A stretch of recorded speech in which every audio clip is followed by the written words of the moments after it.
is a penalty come off. Lalo ng tukot to. What a move mula dito in the third. Crossover again. Romeo. What a shot!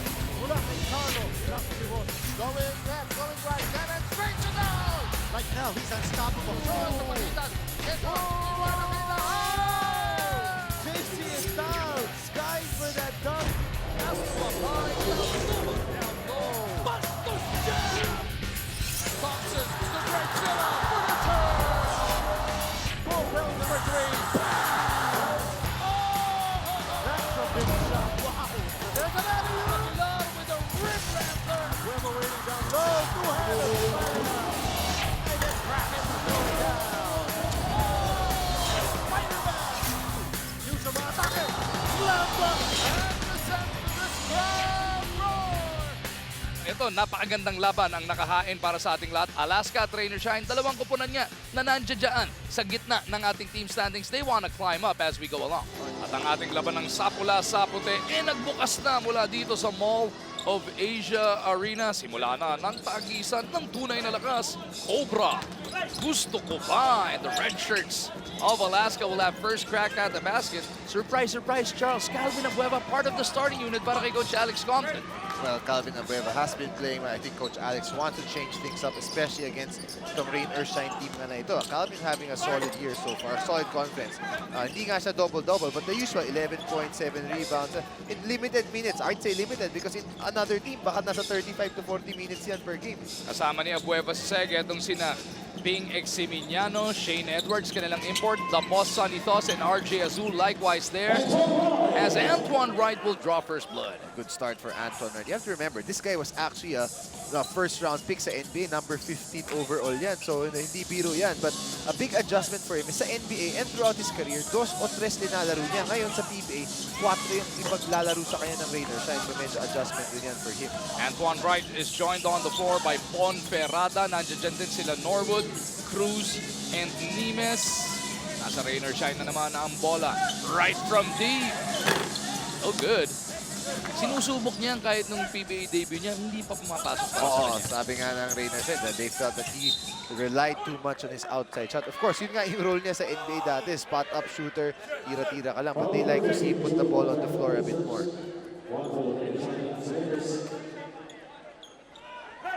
Eximiniano, another surprise starter para dito sa Alaska.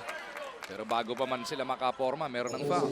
Offensive foul dito kay Calvin Abueva. Hinok niya kasi si Gabe Norwood ng dalawang kamay. And Eximiniano will look to bother Jericho Cruz all the way in the backcourt. No natural point guard para kay na Coach Yang Giao. It is Jericho Cruz looking to set the table. Jericho pupunta kay Nimes dito sa kanang wing. Pick offered by Ponferrada. Hindi nakaslide si Jewel. They swing it around the other way. Right, attacking Abueva, goes to Norwood, 2 to shoot. Gabe's gotta take it. Right. Papasabit pa sana, kaso naputo ka na ng 24. What excellent defense by Alaska in that sequence. Ang ganda ng pick and roll defense nila, ganda ng rotation, ang pagka-switch ni Abueva and Edwards and switching back. So, that's been the trademark of Alaska. They're a very good defensive team, and you just saw it in that possession. Now Alaska will look to get themselves on the board. 2 minuto halos na lumilipas dito sa ating PBA. Sabado, naku, traveling yan para dito. Kay Edwards. Edwards, despite his height, he's really more of a face-up player, so you don't really expect to see him back down his defender that much. Pero, I mean, he can do that also, pero mas comfortable talaga yan face-up. Madalas natin makita yan, Charles? Pwera lang kay Antoine Wright. Pero usually pagka nagde-debut sa PBA isang import, nakakapag-produce talaga dahil hindi siya masyado nai-scout. Tignan natin kung makakapag-follow up siya as Eximiniano finally gets the aces on the board. 3-point play opportunity paparating para sa kanya. That's one thing you really can't do against Alaska. Commit a turnover, in that case a block shot that will lead to a fast break. They're good at converting these plays. Eximiniano getting that off Nimes. Eximiniano completes the 3-point play to give Alaska their first taste of the lead. Norwood na ngayon na magtitimon para dito sa Rainer Shine. He's being bothered all the way in the backcourt by Eximiniano. Norwood on the move, bounces down low to Ponferrada. Niluwa nga lang ng ring yun. Nako, napakasakit nun. Ganda na ng pasa ni Gabe Norwood. Look away. Alaska anticipating the pass to right, but instead, Ponferrada was left open. Azul misses on the 3 off the broken play. Na last touch pa si Wright bago lumabas to sa baseline yung possession. Ito, breaks just not going rain or shine's way. Missed layup na point lang. Ito, hindi nasalo yung rebound dito. They lost the ball by themselves. Azul on the attack, lost it. Jericho pushing it. He's got Eximignano in front. Cruz with a fearless drive, back irons that one. And Toss will clear it for the guys in red. Abueva sa kabilang dulo. Bumangga kay Ponferrada. Gets that basket at di niya pang foul. Calvin Abueva, open court. Ay, lista mo na yan. That's a correct call. Also, gumalaw si Jewel Ponferrada. Binanggapan niya si Abueva. A good finish by Calvin Abueva. Belga, early entry into this game. Wala pang 3 minuto, lumilipas. Ponferrada papalitan. Neto ni Big Bo. Dalawa na kasi personal foul. Neto ni Jewel Ponferrada. As Abueva will complete the 3-point play. That's now a 6-0 run para sa Alaska, Charles. And all of their points actually coming off the fast break. Dalawang end one na yan para sa kanila. Harap-harapang ninakaw ni Edwards dito kay Wright yung bola. And he makes it an 8-0 run by the Aces. Good job by Edwards pressuring the ball. Usually pag kay Antoine Wright, inaatrasan lang siya ng mga bantay niya. Pero ito, Edwards, he's athletic enough to stay in front of Wright. And ito, add this to the woes of rain or shine. Turnover, turnover, turnover. Look at Coach Yeng Giao. Parang si Macaulay Culkin sa Home Alone nung naglagay ng aftershave. Hindi siya makapaniwala sa mental lapse na yun ni Jericho Cruz. But I like that. If it's a travel, it's a travel. You can't move your feet like that. Ay, tama yun. They're cracking down on that and I love it. Abueva may tangan. Belga bantay niya. Off that switch. Abueva trying to use his speed. Takes it all the way. Niluwa lang ng ring. Nauna na si Cruz pero si Gabe pa rin may tangan ng possession. Punta sila dito kay Wright. Nimes mula sa labas. Nag-hesitate. Tinira din naman. And Coach Singh not happy with that. Tira mo na kung titira mo, no? Nawawala pa sa basketball rhythm. Yung bitaw mo. As Edwards will miss. Right para sa board. Right to Norwood. Ayun, tinira kagad. In and out nga lang ang resulta. That's an open shot for Gabe Norwood. Siyempre, wala pa rin nga lang rebounder. But then, yung rain or shine yun eh. Ganun naman yung style nila. Pag libre ka, sige, tira mo. Eximignano facing off versus Jericho Cruz. Edwards moving well without the leather. Excellent location from Ping Eximignano. Nice play. Credit the screener also there, RJ Hasul. And good curl, good read by Edwards. So, you know, very active nga tong si Shane Edwards. Matapos unang bumutas ng rain or shine, 10 sunod na na-score ng Alaska. Shane Edwards now with a total of 4 points. Right, trying to show us his handles. Iikot niya muna kay Cruz. Jericho, naiwan ng bahagya si Eximignano pero hindi pa rin mapauwi yung tira niyang yun. If you're Alaska, you're happy with that shot. Good defense, medyo fade away, contested by Sonny Toss. Okay na yun. Toss in the paint. Misses, Nimes, over to Norwood. Nagmamadali si Gabe, lalabas muna kay Jericho. Antoine Wright trailing that play. Kahiyaan yata ang Ross Nimes. Finally breaks the silence para dito sa Elasto Bears.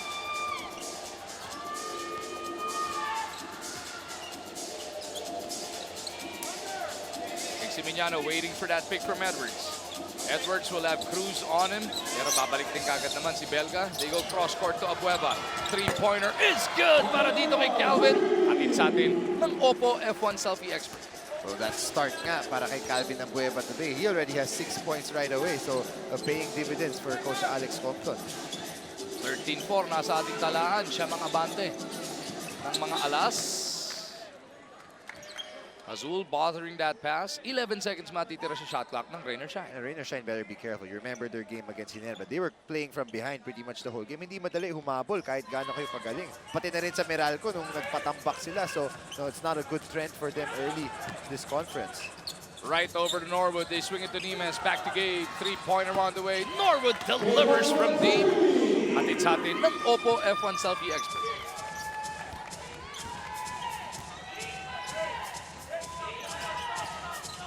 6 na minuto eksakto natitira sa ating first quarter.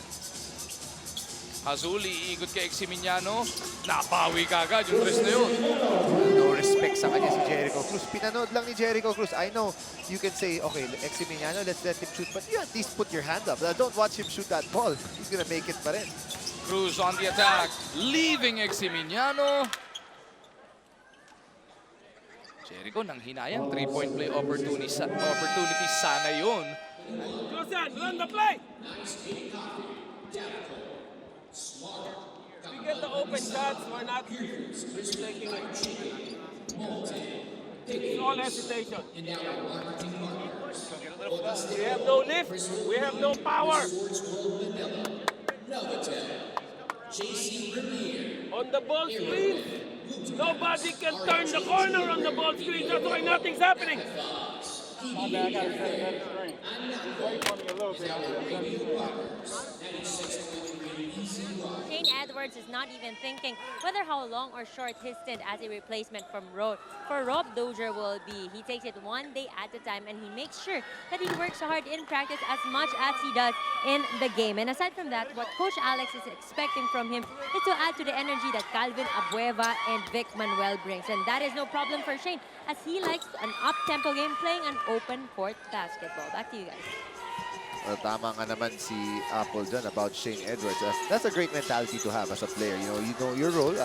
You're not trying too hard. Basta you just give it your best. Wala kang magagawa kung mapalitan ka ni Dozier. You have to understand, he brought this team to their last championship. So understandable yun. Pero sa pinapakita niya ngayon, I mean, he's really making a good case to stay.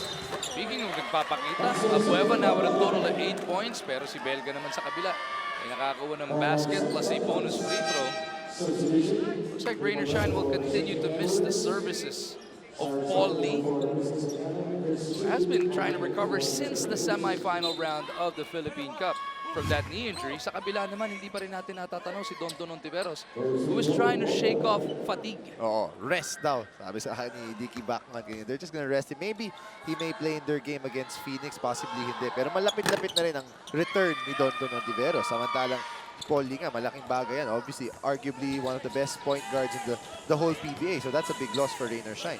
18-12 na sa ating talaan ng Alaska, abante ng 6. Mahigit 5 minuto pa naman natitira sa quarter number 1. Manuel, ipinasok na ni Coach Compton. Lalabas kay Abueva. Mintis sa 3-point attempt niya. Chris Chu, bagong pasok din. Pupunta kay Norwood. Chu nagtitimon, iikot niya dito kay Wright.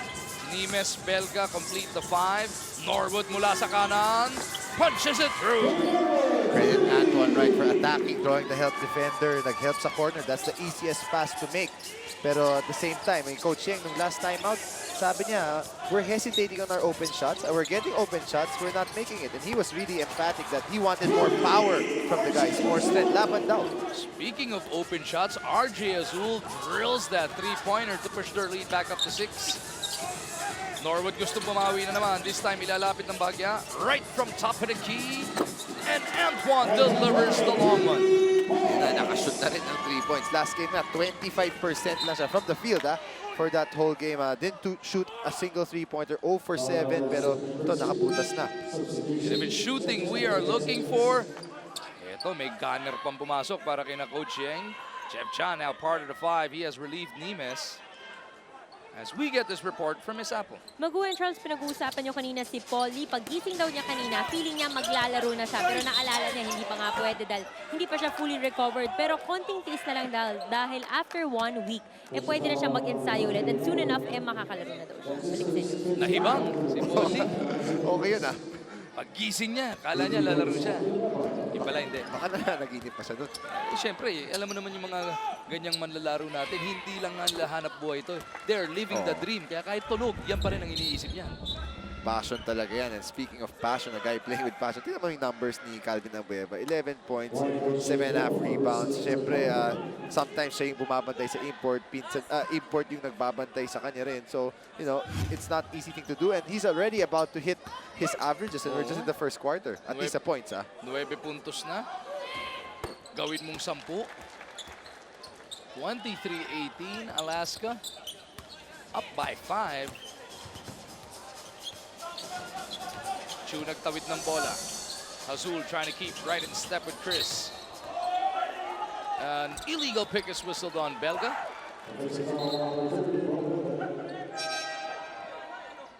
Nabuisit si Coach Yeng doon sa sideline. Nasa timing yan, no? Kailangan basang-basa nyo ng gwardiya mo kung anong gusto nyo gawin. Same time, huwag ka na mag-extend ngayon. You cannot move your butt or your hips in the last second effort to hit it. Pag hindi tumama sa screen mo, may kasalanan rin doon yung guardia mo na dumidribble or minsan hindi ka pa nakaset, gumagalaw na siya. It's two ways. Aso kasalanan ni Chris. Medyo. Manuel, doon sa loob, inaatrasan si Wright. Foul is whistled. Is it on Chu or Wright? Looks like it's on Antoine Wright.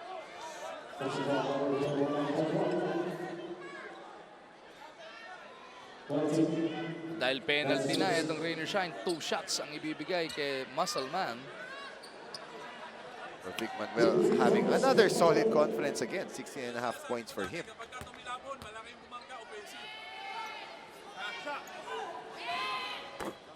First one is good para kay Manuel. Mga kapatid, gusto nyo ba ng kakaibang viewing experience? Mag-download at mag-register na sa 5 Panalo app at alamin sa March 2 ang pinakabagong sorpresa na hatid sa inyo ng TV5. Nagaya ko ba? VO natin sa TV5, mga kapatid. Hindi ba boses mo yan? Masyado. Ginagaya ko nga lang. Oh, naman. Away from play, another foul is whistled here. Another offensive foul on Belga. This one I don't agree with. I think the foul, if there was, should be on Vic Manuel. And Coach Yang clearly doesn't agree with it either. Look at the people at the Rain or Shine bench. Everybody up on their feet. Probably just a no call for me. And you have to realize that's the 3rd foul already on Go Belga. So Belga has 3, Ponferrada has 2. So yung dalawang big men na nagpalitan, 5 fouls na in a span of about 8.5 minutes. Belga had the right to protect the ball, Yes. no? May susundin sa'yo, paprotect. Hindi naman mo yun lang pwede dinapasin. i-extend Hindi na yung sigo. in-extend. Yun ang bawal. And nauna naman siya sa pwesto. Coach Yang still cannot believe that last call. He will leave Belga on the floor with 3 personal fouls. Mainit pa siguro kasi ulo ni Coach Yang. Maya-maya lalabas na rin niya. Tsaka si Ponferrada kasi 2 na rin ang foul Oo. kanina, kaya maagang naupo. Usually si Coach Yang first 8-9 minutes, pinapabayaan niya yung first 5, di ba? Dito, namamroblema na sila sa foul trouble as Manuel will scoot in for this one. Just too easy there. Down low, Alaska making a living. Another easy basket for Vic Manuel. Points in the paint for them. So high percentage shots ang mga tinitira nila. Belga swinging it over to Chan. 1 dribble pull-up. Jeffrey Allen will miss. Battling for the rebound was Chris Chu. And he got it off Chris Banchero. Isa pa sa mga pinakamahusay na rebounding guard dito. Chris Banchero, offensive rebounding machine. He just fights so hard for that ball. Baguio nagmintis. Chris Chu magtatawid para sa mga nakaputi. Kinyahan, who has been having a splendid Commissioner's Cup so far. Foul was whistled on Manuel. Kinyahan, not just this Commissioner's Cup, even last conference, Actually, ang ganda ng linalaro niya, patuloy-tuloy siya. And that's a good sign for Rain or Shine. We're in the penalty, okay? So make sure we're looking for Shane off that thumb side, okay? Thumb side for Shane. Shane's up. He's gonna end up coming off the cross. Run it again? Yep. You got the rotation on the ball screen? Yeah. That guy that gets it, gonna be a big, I guess. Look at me coming right off the screen for a direct pass, right? As soon as I come off. On top. Halimbawa, dito ka, Vic. Galing siya dito. Binabangga lang ng guardian na maliit. Pwedeng pasa ng diretso. Lalo na mataas. They can throw it up to you. Yeah. Okay? And if it's not there, then Another screen dito. It's a good screen last time. Don't set a moving one. It's a good screen last time. No moving. Don't do this. I mean, look at the ball or anything. Okay? Okay. One time, thumb side, and then keep going.